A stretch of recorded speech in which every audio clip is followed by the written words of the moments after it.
Okay, we have a unscheduled live. I'm trying to come on at different times. I normally come on in the morning, Australia time. It's now 4 p.m, so it should be a little bit later. Get a different crowd of people. So Q&A, ask away, ask any questions. I'm just going to finish off what I was just training. And if you're working towards press handstand entries, highly recommend you have a play with this.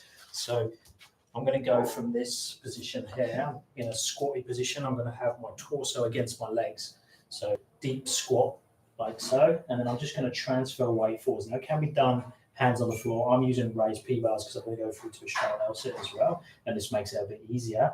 I'm going to externally rotate the hands. You do that anyway on a P-bars, but I've got them turned out a bit more. So contact between my torso and my legs. And then I'm just going to go up, take my thighs with me. So try and keep my thighs against my torso as I come forwards around the upper back, push away, so right up onto tiptoes, with the goal of trying to get my hip crease to be on top of my hands.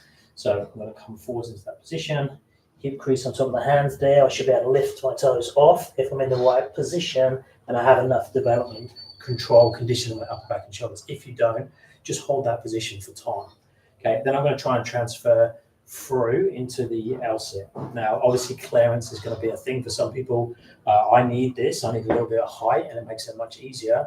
I'm also going to bend my legs slightly. So watch how I bend the legs up. Toes come off. Bend the legs slightly. Extend. And then from there, I can press up. Now, obviously, if you don't have a press, you can't do that bit. But just the transfer through to the straddle L, raising the hands up, getting that torso to be stuck with the thighs. Now I can do, look, same thing to go into this position, externally rotate the hands, push up and away, and try and get light toes there. But it's all about the energy coming forwards, loading the upper back, transferring weight into the hands, the shoulders, and then toes just get lighter and lighter. So great conditioning if you are working towards any type of press handstand. Tips for one-arm handstand. So obviously for one-arm handstand, we need to make sure we've got a super strong two-arm handstand. And then we just need to focus on positioning. So make sure that we can start to work towards one side.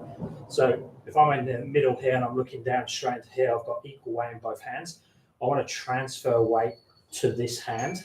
I don't just do this because that's going to end up with me fall in that direction. So making sure that when I flag over, it's easier to learn in straddle. I do this. I'm trying to take my hip towards being on top of my hand, but I also need to maintain the shoulder position on top of the hand. So eventually you're going to have hand, shoulder, center of the hip on top. So if I'm learning it, I'm just going to go into that position, hold whatever straddle you have. I'm restricted by the wall. Look at the hand, and then I'm going to try transferring a little bit of weight there. So now I've got more weight into my right hand than my left hand, and then we just keep transferring weight. But I'm trying to push my elbow in towards the midline, and then I can come up onto fingers, and then eventually go one finger, and then hold there. But the goal is to try and keep this pushed in. So whatever variation of that you're doing, don't let this happen, because you'll end up going sideways. You see everyone doing this. So just hanging out in a position you can hold for 5 to 10 seconds, keeping the elbow in towards the midline, keeping the shoulder in towards the midline, and then that's going to be much easier to get time and attention and eventually slowly decrease weight into that hand. I've got loads of videos on it, obviously in 30 seconds explaining it like that's just, tip of the iceberg. But, the cool thing with two-arm handstand and one-arm handstand is it's very, very simplistic in terms of the drills. Everyone, if you look at the actual core of what people are teaching, is exactly the same. So, two-arm handstand, you're doing back tool, chest tool, underbalance, overbalance drills, 2 drills. That's it. Conditioning to hold the position, but you're just coming on and off the wall for overbalance and underbalance. One-arm handstand, exactly the same. More and more time in that position, slowly taking the hand away in terms of hand away weight-wise, not going out, not reaching out. That's a mistake a lot of people make, is they take the hand really far away and then they just increase the base support. So keep it really simple, increase the time. I'll probably run on too much on that. Dude, how you got the crazy, sorry about the noise, guys. There's some builders across the road just finishing up now. Dude, have you got crazy flexibility for handstand press? I wanted the handstand press. That's the reason that I got more flexible. So as I got into handstands, I really struggled to touch my toes. I wanted to get press handstand, and the only way I could do that was doing forward folds, Jefferson curls, stretch my hamstring every day, worked all the handstand strength exercises as well. So then I combined the strength and the flexibility, and as my flexibility got better, started to unlock more and more skills, and then it's like addictive. So train the flexibility to unlock the skills, use that as your driver, keep consistent. You know, I didn't start till I was 37. I'm now, I'll be 49 in July. You know, and my flexibility now is way better than it was when I was in my 20s. Guess my country. I don't know. You'll have to give me a clue. Hey, Paul, thanks for all the tutorial content. Been a fan of your channel for a while. Awesome. Thanks, Tom. I want to see your planche attempt. Okay, I'll show you my planche attempt. My planche isn't amazing, but I'll show you the best I can do. Cold or coldish, because I've just been doing press handstand. You get dodgy straddle planche. I don't know for how long. So around the upper back, hips.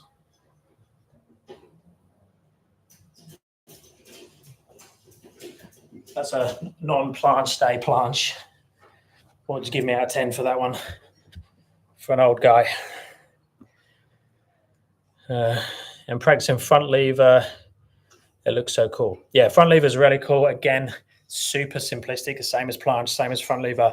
Loads and loads of repetitions of the same thing over and over again. Try not to get too excited and go to harder variations when your body's not ready.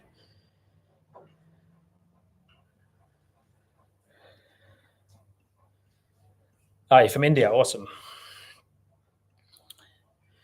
When I strain my handstand, my balance window decreases a lot. Yeah, 100%. Most people do that. Most people try and get into a straight handstand way before they should. I think they should focus 100% on flexibility, on balance. So prioritize balance until you got a consistent handstand catch. So you're catching, 6 or 7 attempts out of 10. So you're catching more than you're failing, and then you're holding for like 30 seconds plus. And then you could start making the handstand a bit prettier. But if you're working straight, straddle, and tuck handstand, the tuck will look after your mobility. And then you'll have a straight handstand when you're ready to do it. But don't get into too much of a straight handstand first, because most people will open the shoulders way too much. Let's give you a demo. I'm using this as part of my workout, so you're going to get lots of demos. So if I'm in a handstand, can you see my hands?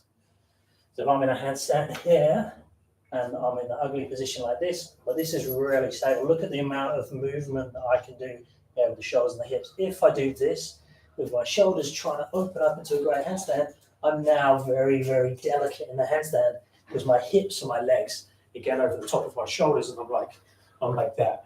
So I need to maintain balance as a priority and just allow the hips and the legs to be on top and not get over the top by trying to go into too good of position. That's a really common one.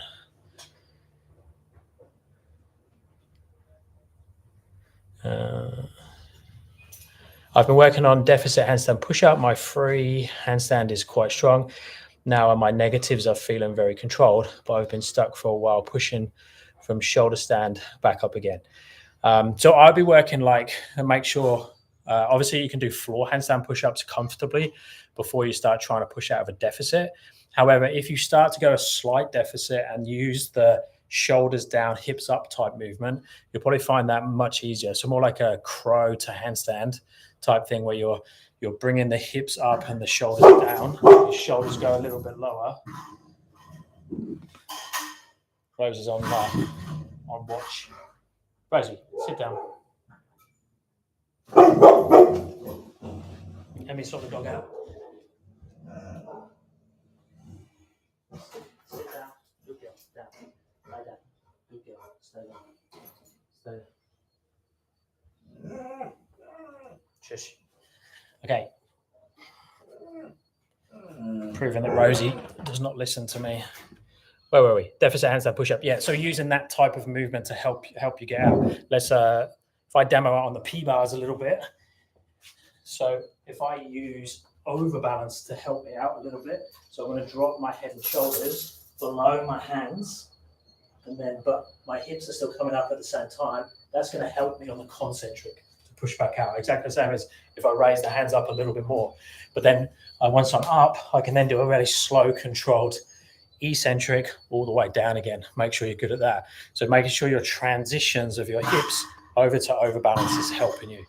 And obviously just brute strength, making sure you're doing enough repetitions at an easier variation of a deficit.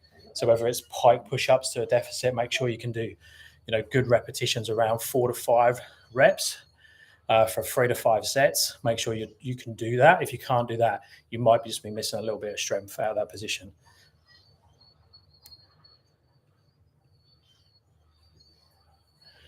Did you reach a similar point in your training for the deficit handstand push-up? Do you have any recommendations for what I might be missing?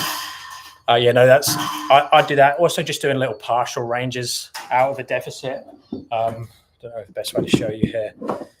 I'm also not warmed up bent arm strength-wise.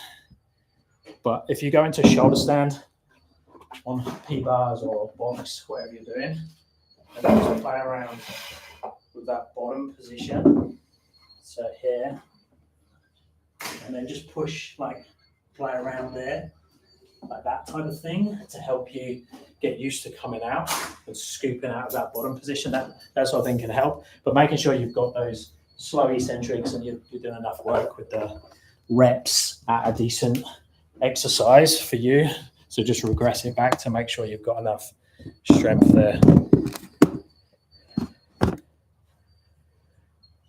Where were we? What are the best exercises for handstand press flexibility? Forward fold and straddle good morning. So seated straddle good morning is probably the easiest way to do it. So I'm sitting in a seated straddle now. I'm in straddle. Spend all day long in a straddle. Working on your laptop, sit in straddle.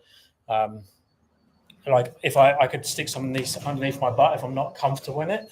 So I would sit on something. Now it's way more comfortable. So if I was going to sit here for 2 hours, I would sit on raised up on something, but I can watch TV here. I can play Xbox. I can work on my laptop. I can eat, hang out in the straddle position all the time. Get really good straddle good mornings. So open and close and open in the seated position, taking the hips backwards, this type of thing. Get really good at that. Coming up to there, up onto tiptoes, back down again. Open and close, use that as part of your warm up. Standard forward fold type movement for hamstrings. Keep it super simple. Couple of exercises for straddle and hamstrings. So one for each, but just be consistent. That's the biggest thing with those. Super consistent. Most people aren't doing enough repetition. They're searching for, new exercises or some new thing.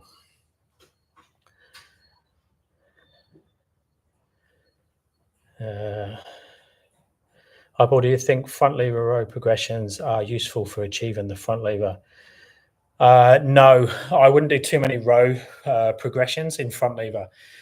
Reason being is straight arm strength is something that's really weird and foreign to most people. We don't train straight arm strength, but we do train a lot of bent arm strength.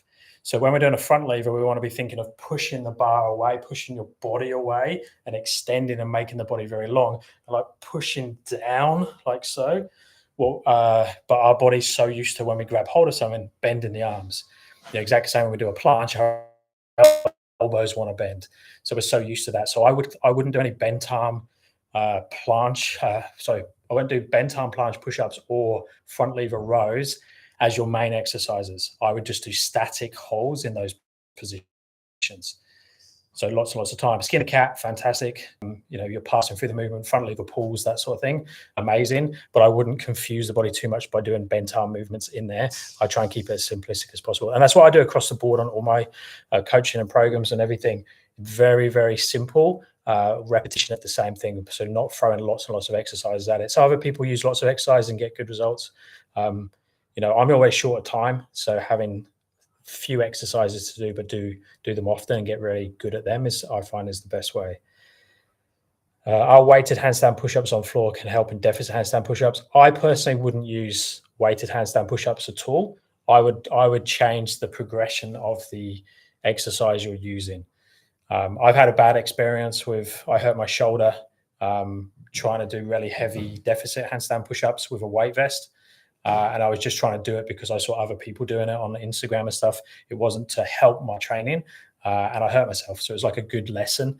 I personally think that you should just progress through the handstand push-up progressions and not go to weighted handstand push-ups. If someone needs a bit more strength, I would probably go to more so to like barbell pressing, overhead pressing maybe once a week, over doing weighted handstand push-ups. Do you have any tips for the one-arm handstand? I watched the video back. I'd done one-arm handstand at the start of this video, gave the tips on that. But I've got lots of videos on how to one-arm handstand.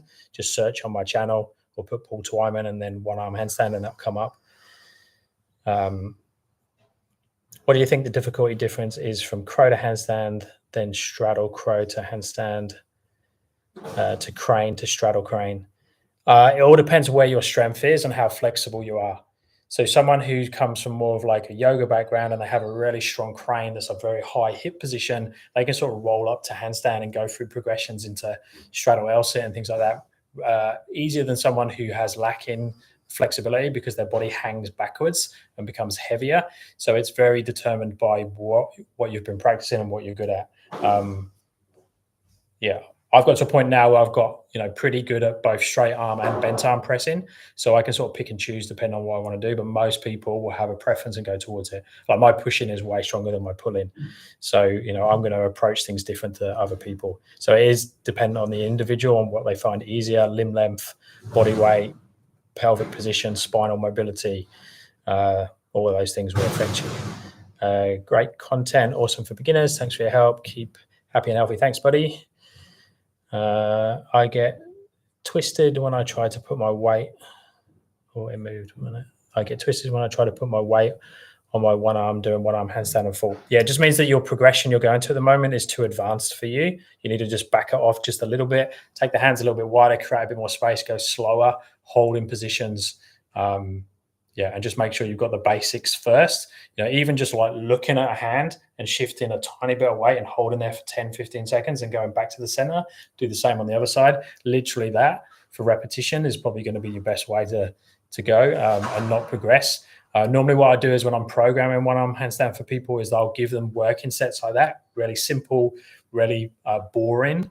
But then once they've done the working sets, we have some play and I'll program like a couple of 1 to 2 play progressions where they go beyond that.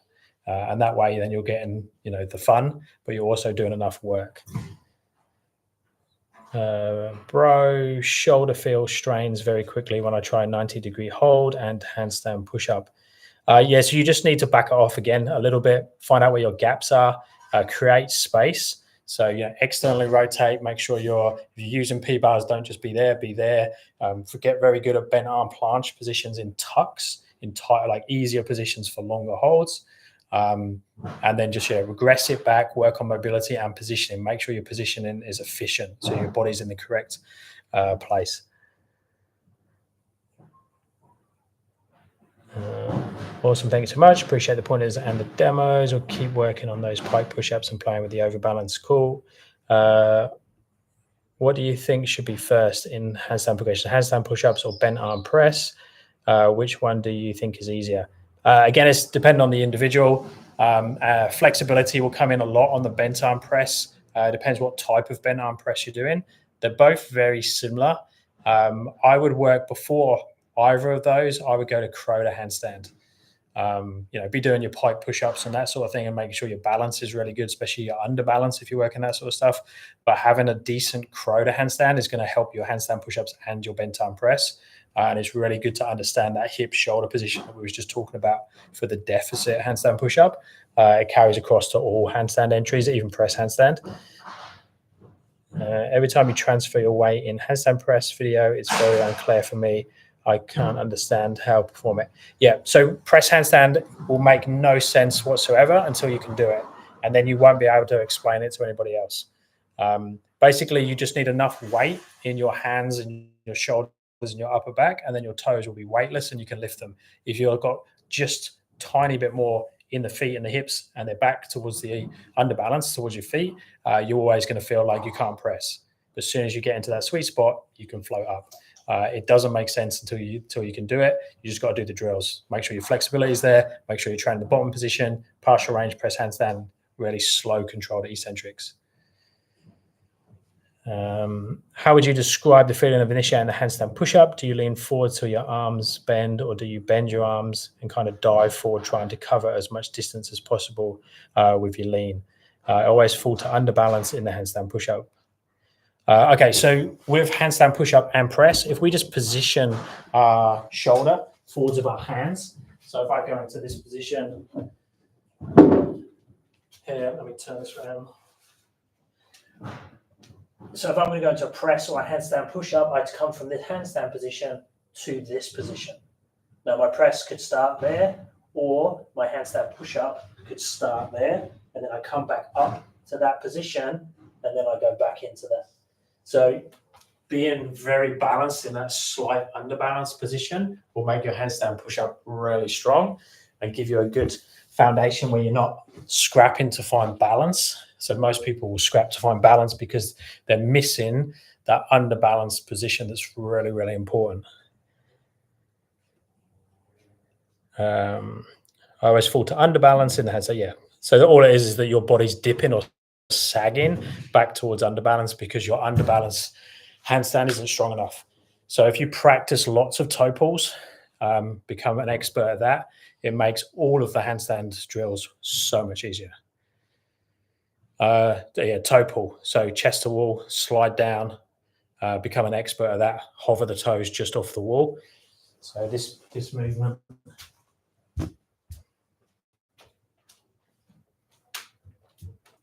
So here, become an expert at that. Holding it when my toes are just off the wall. I can go back. I can stay there. I can come back to this position, back to that, back to that. Just become amazing at. Again, I've got loads of videos on underbalance.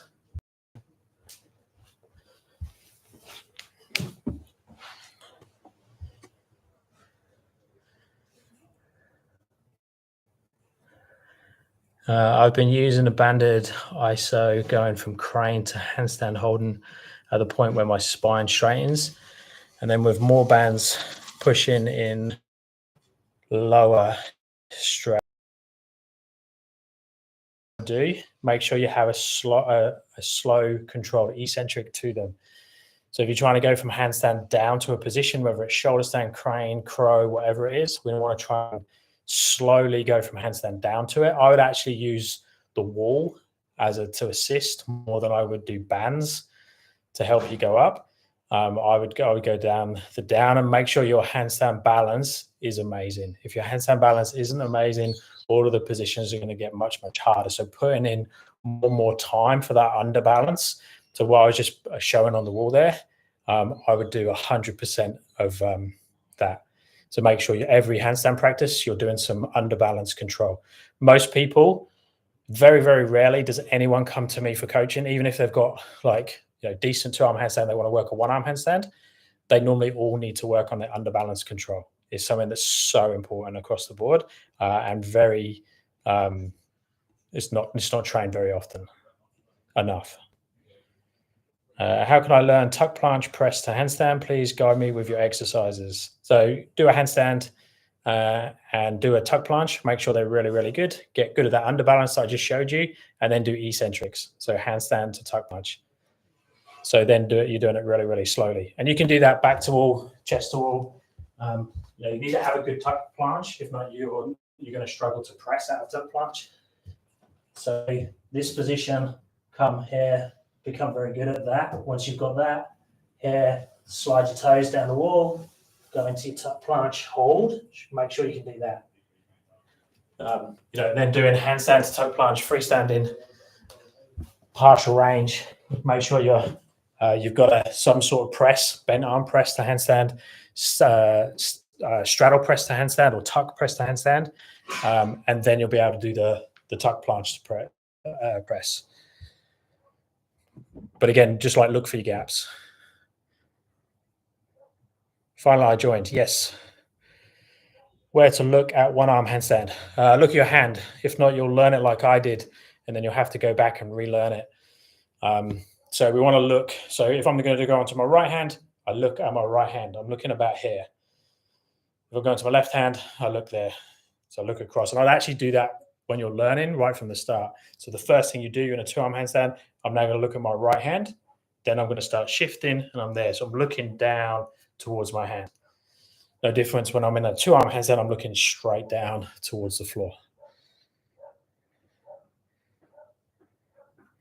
How significant blocks, powerlets influence on 1-arm handstand? I found them very useful. I'd alternate. So once I got down the road of doing lots of sets of 1-arm handstand, I was doing one session on the floor, and then the next session, the next day, I'll do them on the blocks. They make the wrists, that's an out. So I can close my hand. I'll demo it properly. If I close my fingers in that position, that's easier than being in that position. And just check out my flexibility. Look, I handstand all the time, and I can't straighten my hand to 90 degrees. So I go between the two. It's easier on the wrist, it's variation, and it's fun, and it really teaches the push. If you're doing block climbing, to be able to push up and down and get some movement around the shoulder while you've got lots and lots of weight in it, the blocks are fantastic for that. So I do both. The downside of only training blocks, because at one point you realize that they're actually easier, is that then you tend to go more towards them and you train them too much. So then you get to the point where they're better than your floor. So I got my first 10 seconds on canes, like 10-second 1-arm handstand, and then the following day I got it on the floor. But a lot of people will, tend to sway towards the blocks and canes because they are a little bit easier once you get used to them. How to balance the concentric portion of the handstand push-up. I always fall at 2 to 3 reps in locking out of the press and up balanced. I just go back to all bend one leg. I never used to give back to all handstand push-ups, and I've started to do it way more now. I think it's a really good exercise if you don't arch the body too much. So come here down to this position, touch. Like I'm doing it without, so I can come out. But if I need to, I can just use the wall a little bit to help me out of that position. That works really well. Just don't rely on the wall. Think it's only just helping you with a little toe touch, and you're not relying on it too much.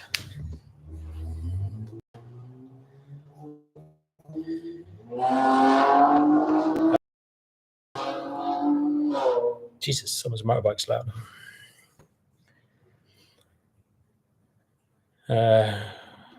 What's your favorite overbalance drill? 2. So obviously when learning overbalance, it's the heel pull that everybody uses, the gymnastic strength exercise where you push through your fingers, heels against the wall. And then I love the one where you can arch your body over to a box or to the wall and then pull yourself back over again. And that sort of Mexican hollow back type handstand. That one's really cool. So you just go to a target. So imagine there was like a box or something here. Then I would come into this position, find the box there, and then pull off of it back up to my handstand. And then the beginner one that everyone should be doing, this one, squeezing the legs together, pull off to handstand and back again. Become an expert at that for reps and for holds. So that would be everyone learns a handstand that way. And then as they get better, that hollow one is a really cool one that you can use to catch a handstand. And it's just a cool exercise, cool skill to train. Works your shoulder flexibility a lot as well. How to balance the concentric portion. Oh, I've said that, haven't I? I've done that. How frequently do I train? Do I G to G on the schedule a specific workout? It very depends on you got to think of what builds that, what makes it up. So the underbalance handstand, train that every day. The tuck planche position, if planche is a priority, I'll be training it 4 or 5 times a week. Make sure your planche is really strong, and I would add a planche press type exercise in after you've done your planche holds. So prioritize your planche holds, make your planche really strong, make your handstand balance really strong. But it all depends what else you're doing. It's really hard to give program questions when it's specific to an exercise or someone's workout, because I don't know all the differences.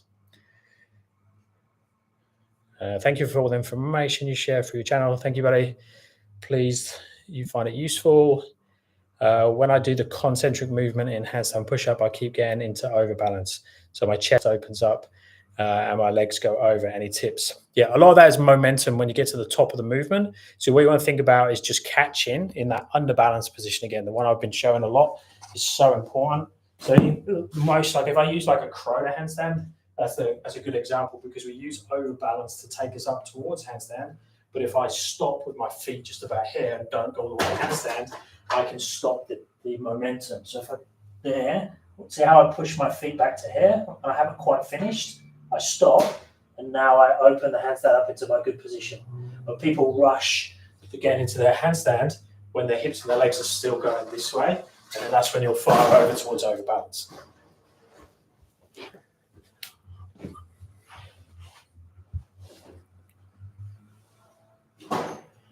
I'm just going to get a mouthful of drink.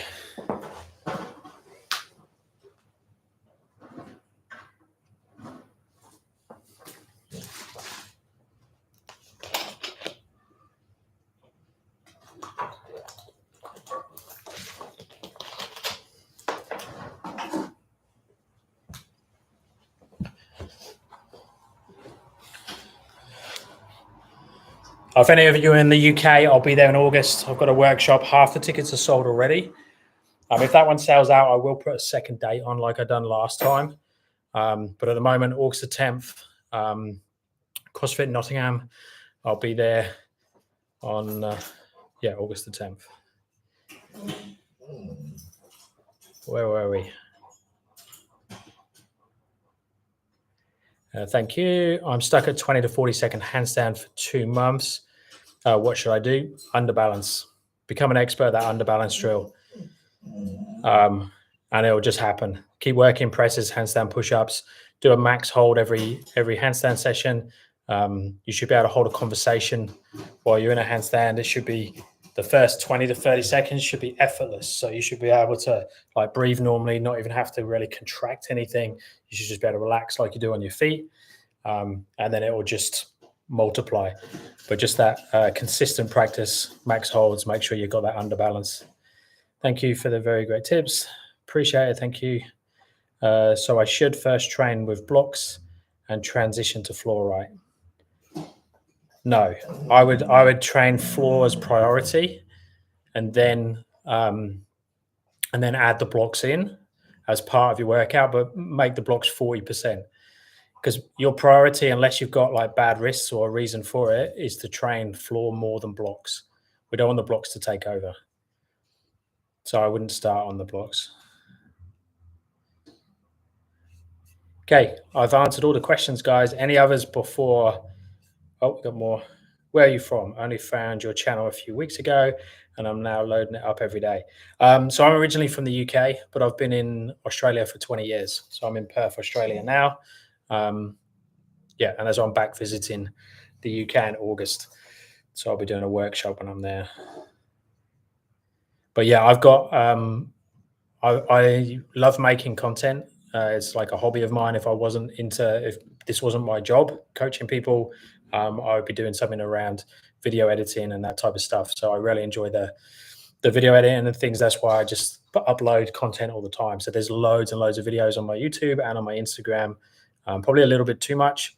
But yeah, it is all searchable, obviously. So, and I keep redoing it. A lot of the calisthenics handstand work is basically the same thing over and over again. You know, the way I'm training planche and front lever would be more or less what I give to a beginner as well. It's just lots and lots of repetitions of the same thing. So a lot of my videos, if you watch them, are basically the same thing reworded, because like you're learning layers and slight different variations of exercises and things, but it's more or less the same.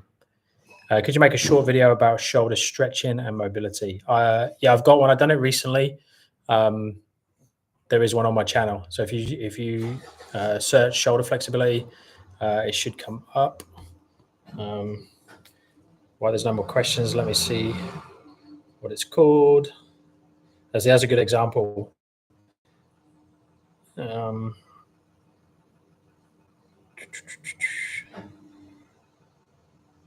On my app, everything is searchable through the hashtag type movements, the things, and it's itemized, and you don't have the ads as well. So it's all on the app.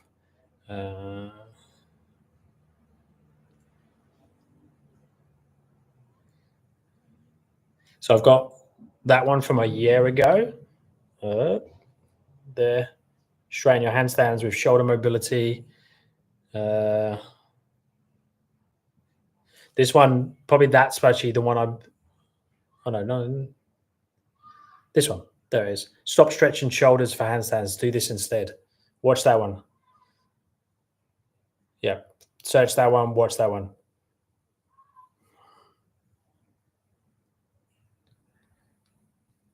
That one, because most people think their shoulders are really, really tight, but it's actually their upper back, their thoracic that's tight.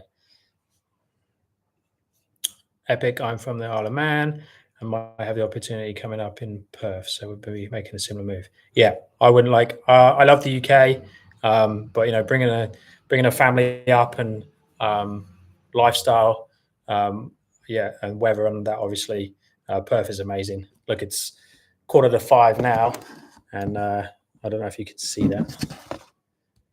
Yeah, we've got blue skies every day.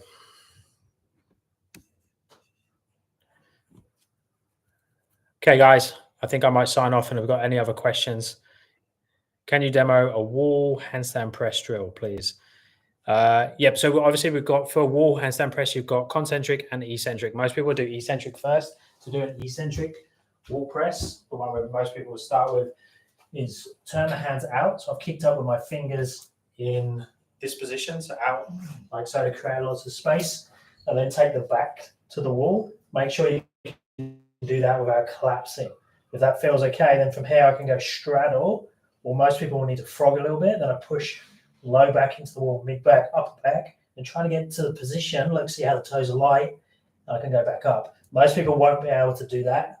Come all the way down so their toes are light on the floor, but that's the goal. It's a combination of flexibility, mobility, and trying to push into the wall. So I'm like this, and even when my legs are coming down, I'm still pushing into the wall. So it's like my feet are light and weightless. But I always have that feeling on the way down. But for most people, they get to a certain point and then they'll fall off the wall.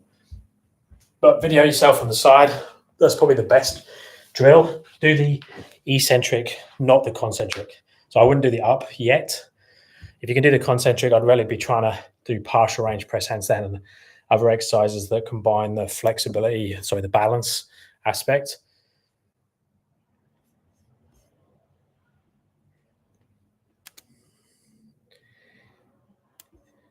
Anything else, guys, before I switch off? Gonna go pick the kids up. Put Rosie Cam on. I'm surprised she's not moving around because I won't say the word. She needs her DINNER. Oh, before she could spell then. Could you do a frog stand to handstand demo? Yeah, you put me on the spot. I like this.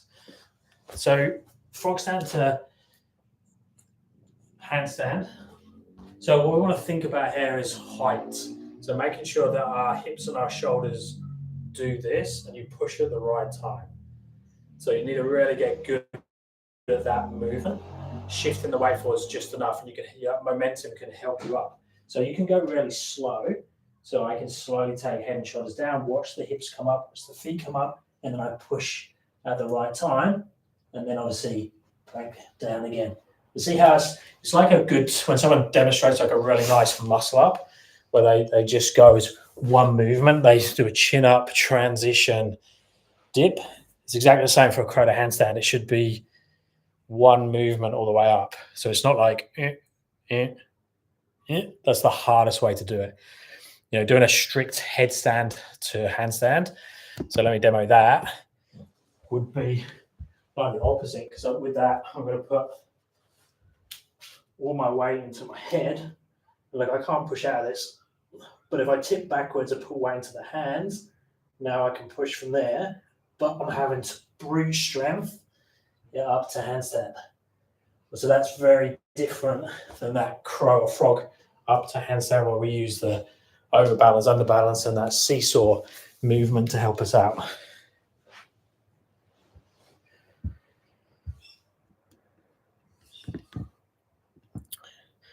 Appreciate it. Love your stuff. Provide a lot of food for. Awesome. Glad you're enjoying it. Oh, wow. Okay, that helps. Been training it for a while now. Yeah, normally if you watch someone who's good at it, watch how they're doing it, and then watch how you're doing it, and pause at certain parts. Most people have their hips too low and their head and shoulders too low, and then they're trying to lift up and their body's like in the wrong place. So like when I done that headstand, when I had way too much weight on my head, it was impossible for me to push out of it. I couldn't do it. But as soon as I tipped it backwards, so all the weight was in the hands, then I could push up.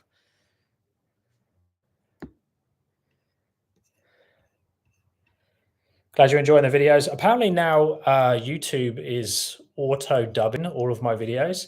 So any new, not just me, but in general YouTube. So whenever we upload to YouTube any new videos now, there's auto dubbing is put on. So if you're watching it in France, you should get me speaking French. So I want to test that out. I want to see, that'd be really cool to see myself talking French.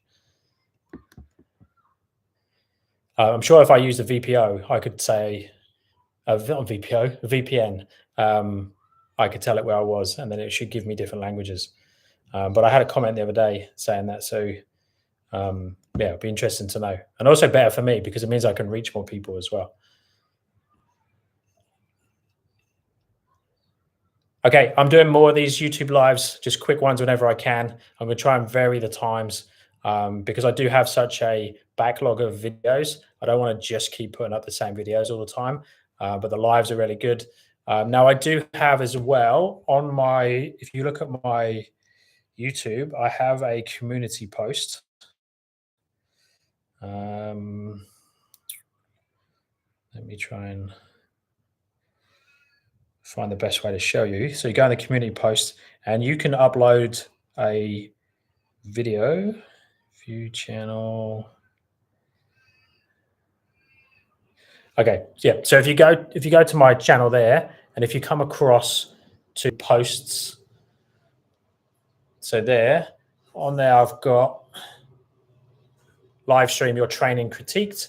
If you go into the comments there and add in a clip of your training videos, and then I'll play your videos live. I'll show them on my iPad, and then I'll give you critiques on what you're actually doing. Because it's really cool to get you to ask questions and stuff, but a lot of it's guesswork because I can't actually see what you're doing. So if you send me a video, if you don't want it all over your YouTube, and then I can play it and do it. I've done that on the last couple of lives. I didn't have anyone put any critique videos on there this time, but that's really useful. So stick it on that one. There's a post already up there. And then next time I do a live, I'll critique your videos live. So just post them in the comments. So if you go down, like there's the one, post it on that one in the comments. But if I go down to the one before this one, see there's 6 comments on there. There's people there and they posted their videos there. So just links. And then I'll just give me a little bit of background. I think it's really powerful for you guys to do that because it's one thing me demoing stuff, but if I can already do the thing very well, comfortably, I'm not going to demo it like someone who's just really close to it and is struggling with something. And then I can give you a little bit more feedback that's applicable to what you're working on.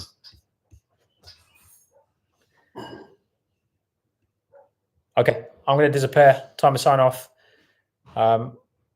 If you're watching the recording of this, you can also put any questions down in the comments. I try and answer the questions. It just gets a bit overwhelming if they've got lots coming in at once. So if I don't get back to you with the with your questions, make sure you jump in on another live or just put your video or your questions on that post, and I'll answer all of those on the next live. Stay safe. Keep training hard. I'll speak to you soon.